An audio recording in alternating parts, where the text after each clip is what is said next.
અરવલ્લીમાં SOG પોલીસે રીઢા ચોરને ઝડપી પાડ્યો છે। એક ડોક્ટરની હત્યામાં 14 વર્ષની સજા કાપ્યા બાદ મુક્ત થયેલો આરોપી ચોર બન્યો હતો। પોલીસે શંકાના આધારે વાહનની તપાસ કરતા ચોરી કરવાના સાધનો મળી આવ્યા હતા। સાથે જ પોલીસે ગાંધીનગરથી ચોરી કરેલ બાઇક પણ કબજે કર્યું છે।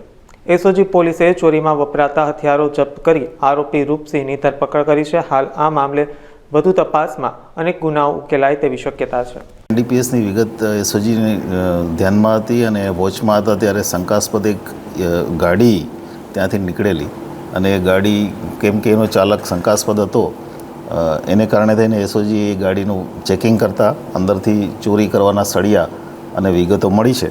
પછી એ જે ડ્રાઈવર હતો એની ડિટેલમાં પૂછપરછ કરતાં એ ડ્રાઈવર રૂપસિંહ જે અગાઉ ડૉક્ટરના મર્ડરમાં 14 વર્ષની સજા કાપી અને ત્યાર પછી ઘરફોડ ચોરીના ધંધામાં ઇન્વોલ્વ થયો છે। એની સાથે એક એનો સાથી પણ હતો જે ત્યાં જગ્યા ઉપરથી ભાગી ગયો છે।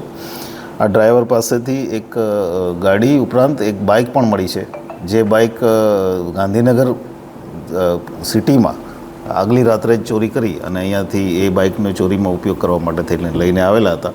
આમ શંકાના આધારે એક રીઢો ચોર એસઓજીએ પકડી પાડ્યો છે।